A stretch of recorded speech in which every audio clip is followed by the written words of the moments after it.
Ah, le formulaire des C1. Un nom qui sonne un peu technique, n'est-ce pas? On a vite l'impression de se retrouver face à une montagne administrative. Mais en réalité, c'est juste la porte d'entrée des marchés publics en France. Et aujourd'hui, on va voir ensemble comment la franchir, pas à pas. Alors, pour y voir clair, voici le programme. On va commencer par définir ce qu'est vraiment ce fameux DC1. Ensuite, comment bien préparer sa candidature.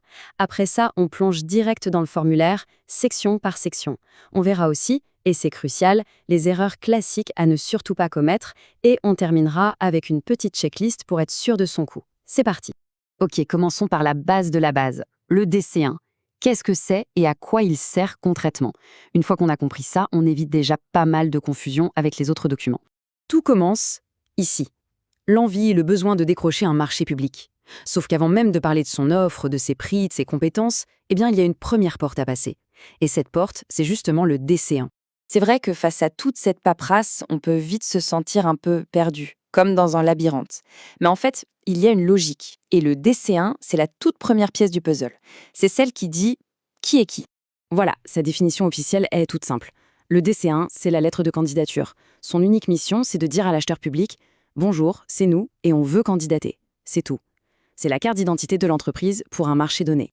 Et là, attention, on arrive sur l'erreur la plus fréquente, confondre le DC1 et le DC2. Pour ne plus jamais se tromper, il faut retenir une chose simple. Le DC1 répond à la question « qui ?» Il identifie. Le DC2, lui, répond à la question « quoi ?» Il détaille ce que le candidat sait faire. L'un présente, l'autre prouve. Maintenant, petit zoom arrière au niveau européen. Le DC1, c'est notre formulaire bien français, mais il existe aussi le DUME, qui est son équivalent à l'échelle européenne. C'est un formulaire unique qui peut même remplacer le DC1 et le DC2. Alors, lequel utiliser? Il n'y a qu'une seule règle à suivre, une règle d'or, c'est le règlement de la consultation qui décide. C'est toujours lui qui a le dernier. Bon, maintenant qu'on sait ce qu'est le DC1, passons à la pratique. Une bonne préparation, ça ne commence pas en remplissant la première case du formulaire. Ça commence bien avant, en rassemblant les bons outils. C'est vraiment ça qui va faire la différence. Voici 3 réflexes à avoir absolument. Premièrement, on télécharge toujours la toute dernière version du formulaire. Deuxièmement, on garde la notice officielle à portée de main, c'est le mode d'emploi. Et troisièmement, on note en rouge la date limite. Rien qu'avec ces 3 gestes, on évite la grande majorité des erreurs bêtes. Et où est-ce qu'on le trouve, ce fameux formulaire? Surtout pas sur un forum ou un site au hasard. Il y a 3 sources fiables et seulement 3. Le site du ministère de l'économie, le dossier de consultation de l'appel d'offres lui-même ou les plateformes officielles de l'État. Pourquoi être si strict? Parce qu'utiliser la bonne version à jour, ce n'est pas une option, c'est obligatoire. Allez, on attaque le cœur du sujet, le remplissage.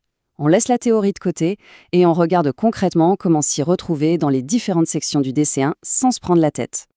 En gros, voilà la structure du DC1. Ça commence simple, on identifie l'acheteur, puis l'objet du marché. Ensuite, on se présente. Viennent après les engagements sur l'honneur et à la fin, les infos spécifiques si on répond à plusieurs, en groupement. Chaque section a son rôle. Une fois qu'on a compris cette logique, ça devient beaucoup plus simple. Avant même de commencer à taper sur son clavier, il y a la question à se poser. Est-ce qu'on candidate seul ou en groupement avec d'autres entreprises? Parce que la réponse à cette question va complètement changer la façon de remplir le formulaire. C'est le premier embranchement. Passons maintenant au plus important, les erreurs qui peuvent coûter très cher, celles qui peuvent faire rejeter une candidature d'un coup. Bien connaître ces pièges, c'est la meilleure assurance pour ne jamais tomber dedans. On vient d'en parler, et ce n'est pas pour rien, c'est la source d'erreur numéro 1. Voyons concrètement comment éviter de se tromper de chemin. Voilà, les 2 parcours sont bien distants. Si on est seul, on remplit juste la section D, c'est tout. Si on est en groupement, alors il faut cocher la case qui va bien, puis remplir la section E avec tous les membres du groupe, et enfin la section G pour nommer le chef de file, le mandataire. Se tromper ici, c'est presque la garantie d'être éliminé.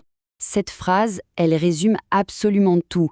Dans les marchés publics, une petite erreur, ça n'existe pas vraiment. Une case oubliée, un document qui manque, et c'est toute une offre, même la meilleure du monde, qui risque de finir à la poubelle avant même d'avoir été lue.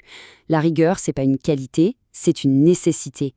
Et en voilà un autre, de piège fatal, la version du formulaire. Le DC1 évolue, il est mis à jour régulièrement. Soumettre une candidature avec une ancienne version, c'est un motif de rejet direct, sans discussion possible. Donc le réflexe, c'est de toujours aller vérifier qu'on a bien la toute dernière version disponible sur les sites officiels. Pour conclure, on va résumer tout ça en une checklist simple et efficace.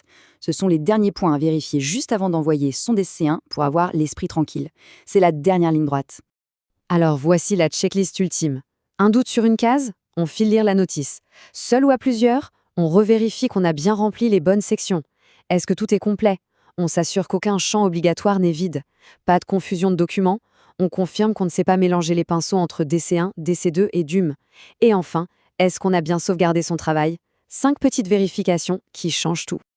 Voilà, le DC1 ne devrait plus avoir de secret. C'est la clé qui permet d'ouvrir la porte. Mais ce n'est que la première étape du parcours.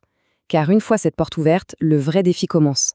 La question devient: comment construire une offre technique et commerciale qui va non seulement être acceptée, mais qui va gagner? Ça, c'est la prochaine aventure.